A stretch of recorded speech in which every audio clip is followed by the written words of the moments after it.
इस कार्यक्रम के पुण्यार्चक हैं पुण्य सागर परम भक्त परिवार।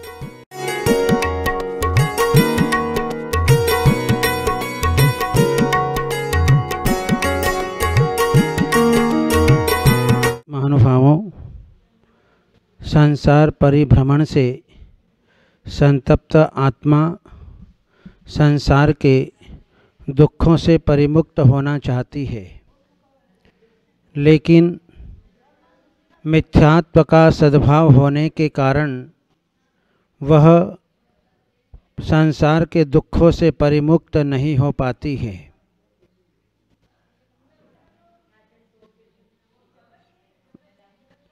संसार से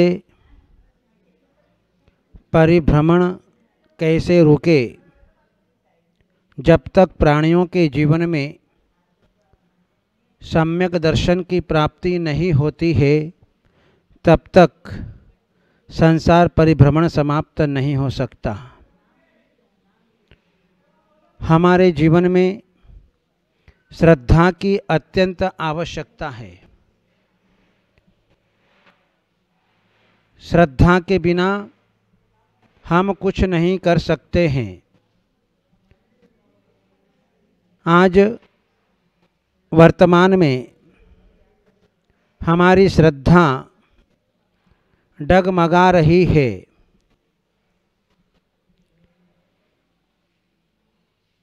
लौकिक क्षेत्र में,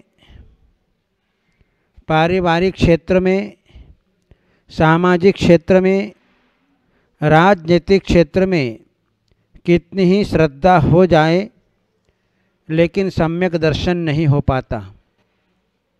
सम्यक दर्शन के लिए मात्र हमारे पास में रत्नत्रय के आधारभूत स्तंभ देव, शास्त्र और गुरु है।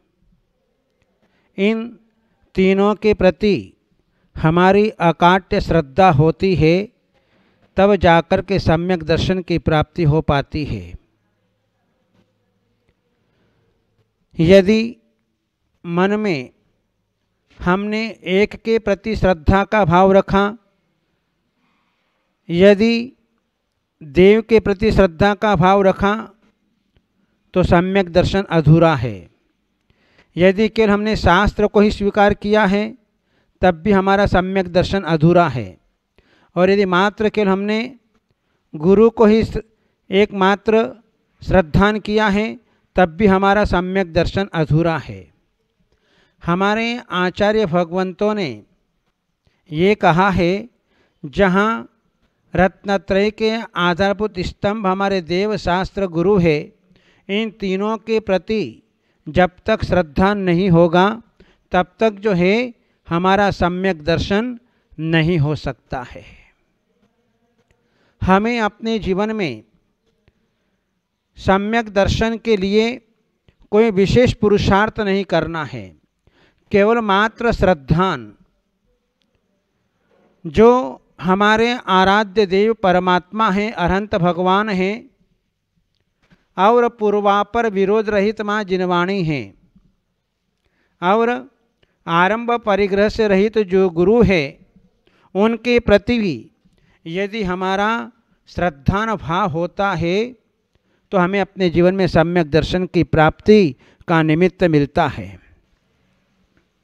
क्योंकि सम्यक दर्शन के समान कोई कल्याणकारी वस्तु नहीं है। समंत भद्र आचार्य देव ने रत्नकर्ण श्रावकाचार्य ग्रंथ में कहा, न सम्यक्त्व समम किंचित त्रैकाल्ये त्रिजगत्यपि श्रेयो श्रेयश्च मिथ्यात्व समम नान्यत तनुभृताम। सम्यक्त के समान प्राणियों का कल्याण करने वाला दूसरा कोई मित्र नहीं है, और मिथ्यात्व के समान कोई अकल्याण करने वाला दूसरा कोई शत्रु नहीं है। इसलिए अपने जीवन में सम्यक दर्शन को प्राप्त करने का पुरुषार्थ करना चाहिए। हमारी श्रद्धा वाईफाई होना चाहिए।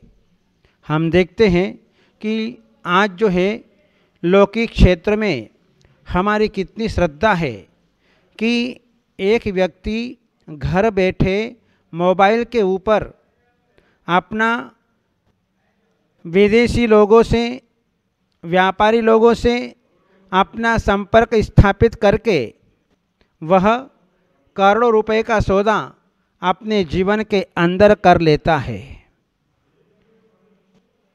बिना हिचकिचाहट के यदि ऐसी श्रद्धा यदि धर्म क्षेत्र में, देव शास्त्र गुरु के क्षेत्र में आ जाए तो उस प्राणी का कल्याण हो जाए। हमारी श्रद्धा वर्तमान में ऐसी है, बहुत जल्द ही डगमगा जाती है। हम देखते हैं कि एक तिनका होता है, एक थोड़ा सा हवा का झोंका आता है और तिनका उड़ जाता है।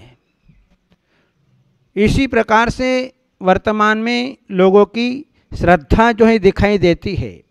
वह खुद अपने भीतर जो है विश्वास नहीं कर पा रहा है कि असली तत्व क्या है, सच्चा तत्व क्या है।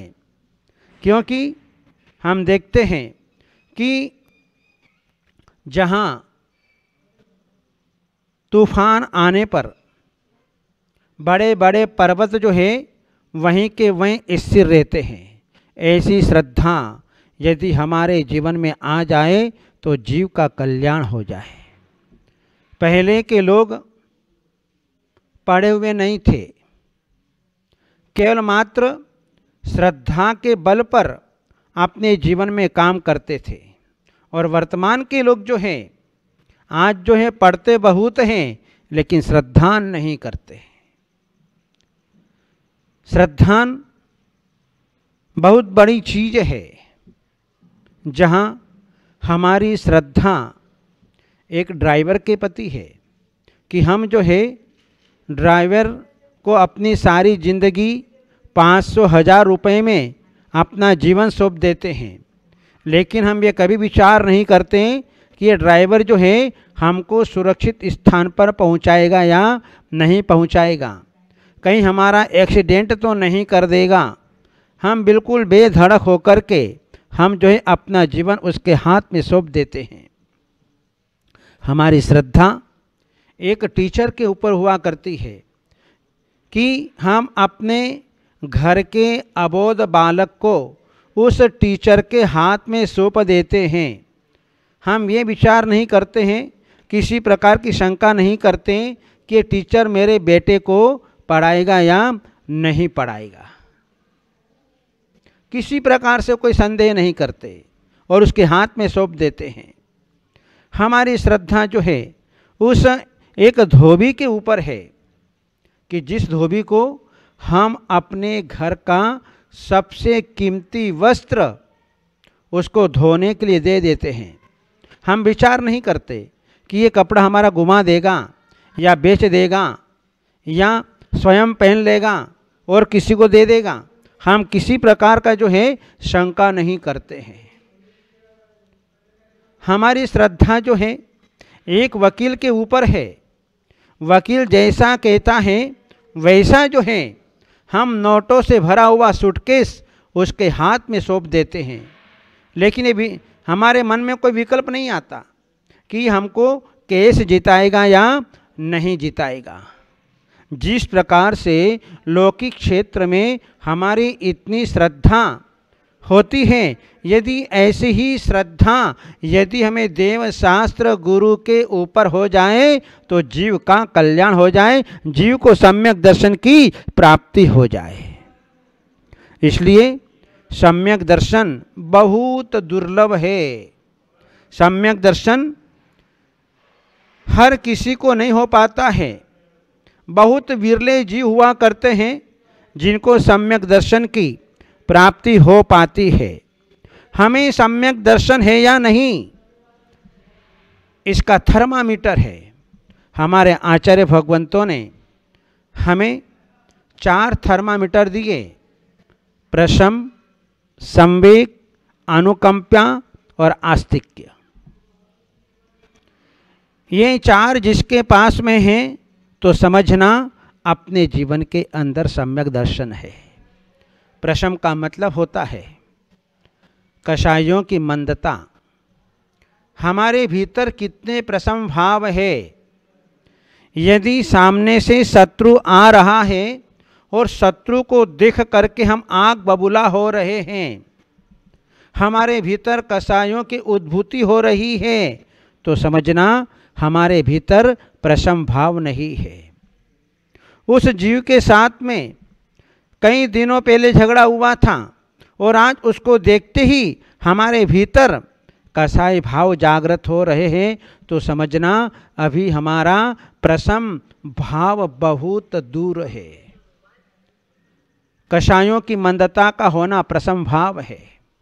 शत्रु को देखकर भी शत्रुता के भाव भीतर नहीं आना, उसका नाम है प्रशम भाव। संवेग, संसार शरीर भोगों से हमारे भीतर कितनी उदासीनता है, संसार में हम कितने आसक्त होकर के रह रहे हैं। संसार के स्वभाव से उदासीनता, संसार असार है, संसार में कोई सार नहीं है।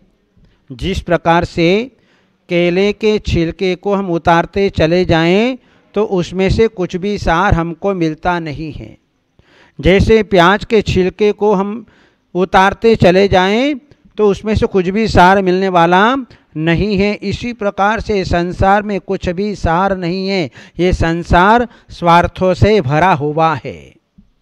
जहाँ संसार के प्रति उदासीनता का भाव आता है, शरीर, ये शरीर हमारा रोगों का घर है। इस शरीर में नाना प्रकार के रोग व्याप्त है। हमारे कुंद कुंद आचार्य देव ने हमारी इस अंगुली के एक भाग में 96 रोग बतलाए हैं और सारे शरीर में 5,68,99,584 रोग हमारे शरीर के अंदर जो है दिखाई देते हैं। पाप कर्म के उदय से प्राणियों के शरीर में रोगों की प्रादुर्भूति होती है। यह शरीर अपवित्रता का घर है। यह शरीर नवमल द्वार से युक्त है। इस शरीर का कोई भरोसा नहीं। ये शरीर हमें कहाँ धोखा दे देगा, ये शरीर हमें किस अवस्था में धोखा दे देगा, इस शरीर का कोई भरोसा नहीं है। इस प्रकार शरीर के प्रति आसक्ति का भाव नहीं करना, ममत्व भाव नहीं करना, मोह का भाव नहीं करना। और भोगों की दशा बड़ी विचित्र है। थोड़ी देर के लिए संतुष्टि दे जाते हैं और वापस जो है जीवन में वे अतृप्ति का अनुभव कराते हैं।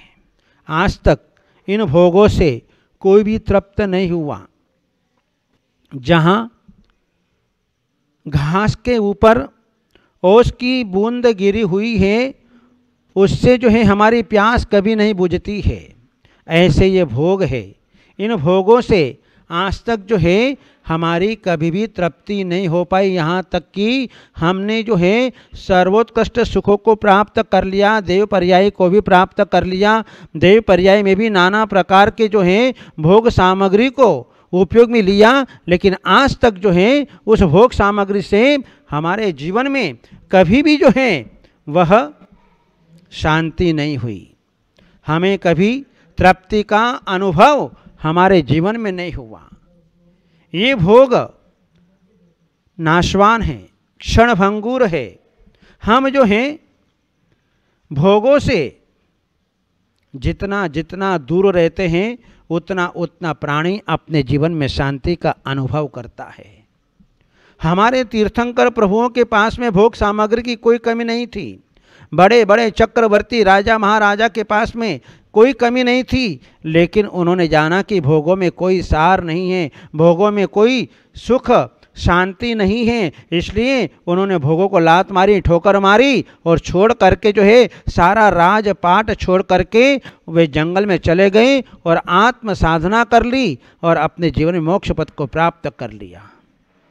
तो ये संसार, शरीर और भोग ये कभी भी जो है सुख को देने वाले नहीं होते हैं। इन संसार शरीर भोगों के प्रति जिनकी अनासक्ति होती है वही प्राणी अपने जीवन में वह सम्यक दर्शन को प्राप्त करने का अधिकारी होता है। प्रशम, संवेग, अनुकंपा, प्राणियों के प्रति कितना दया का भाव, दूसरों की पीड़ा को अपनी पीड़ा मान करके उसे दूर करने का प्रयत्न करना, उसका नाम है अनुकंपा। जब तक ये अनुकंपा नहीं आती है, ये दया नहीं आती है, तब तक हम सम्यक दर्शन की कल्पना नहीं कर सकते हैं। क्योंकि धर्म का मूल दया है। जब तक प्राणी के भीतर दया नहीं होती है, अनुकंपा नहीं होती है, स्व अनुकंपा पर अनुकंपा नहीं होती है, तब तक जो है समझना कि अभी व्यवहार सम्यक दर्शन भी बहुत दूर है। आस्तिक्य भाव, हमें अपने धर्म के प्रति कितनी आस्था है, कितना श्रद्धा है, कितना विश्वास है, इसका नाम है आस्तिक्य। जब व्यक्ति के जीवन में संकट आता है, आपत्ति विपत्ति आती है, उस संकट की घड़ी में व्यक्ति की परीक्षा होती है कि हमारा सम्यक दर्शन कितना मजबूत है, हम कितने देव शास्त्र गुरु के प्रति अटल श्रद्धानी हैं। तब पता चलता है कि हमारे भीतर कितना सम्यक दर्शन है, कितना नहीं है। तो जहाँ प्रशम, संवेग, अनुकंपा और आस्तिक्य, ये चार हमारे थर्मामीटर है व्यवहार सम्यक दर्शन के। निश्चय सम्यक दर्शन की बात तो अभी बहुत दूर है। अभी तो व्यवहार सम्यक दर्शन भी प्राणियों में देखना जो है बहुत मुश्किल होता है। इसलिए हमें जो है सबसे पहले व्यवहार सम्यक दर्शन की चर्चा, इसके बाद में निश्चय सम्यक दर्शन की चर्चा। जो निश्चय सम्यक दर्शन जो है हमारे करणानियोग की अपेक्षा दर्शन मोनि कर्म के उपसम क्षय क्षयोपसम, जहाँ 7 प्रकृतियों के उपसम क्षय क्षयोपसम से जो सम्यक दर्शन होता है, वो सम्यक दर्शन फिर उसका नंबर बाद में आता है। तो इसलिए हमें जो है अपने जीवन में जो है सम्यक दर्शन को प्राप्त करना। और हमारे किसी भी आचार्यों ने ये नहीं कहा कि तुम अमुक भगवान के ऊपर ही श्रद्धा करना, जो भगवान हमारा वितरागी है, वही हमारा आराध्य देव है, वही हमारा परमात्मा है। अरहंत भगवान और सिद्ध भगवान वही हमारा परमात्मा है, जो 18 दोषों से रहित है, जो वितरागी है, सर्वज्ञ है, हितोपदेशी है, वो हमारा वितराग भगवान हमारा परमात्मा है। और शास्त्र जो पूर्वापर से विरोध रहित होता है, जैसा भगवान ने कहा है हू बहु वैसी ही जिनवाणी है, उस जिनवाणी पर श्रद्धान करना। गुरु हमारा आरंभ और परिग्रह से रहित होता है, विषयों की आशा से रहित होता है।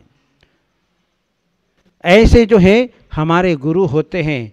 अब यदि हमने किसी एक को ही गुरु मान लिया तो समझना हमने जो है अपने जीवन में बहुत बड़ा अनर्थ अपने जीवन में पैदा कर लिया। हम अपने जीवन में सम्यक दर्शन को प्राप्त नहीं कर सकते। यहाँ तो जो विषयों की आशा से रहित थे, आरंभ परिग्रह से रहित थे, वही हमारा गुरु है। और ऐसे गुरु पर जो है श्रद्धान करता है, वही सम्यक दर्शन को प्राप्त करता है। इसलिए अपने जीवन में जो है सम्यक दर्शन को प्राप्त करो और अपने जीवन को सुखी बनाओ। इन्हीं मंगलमय भावनाओं के साथ बोले गुरुदेव आचार्य श्री अजीत सागर जी महाराज की।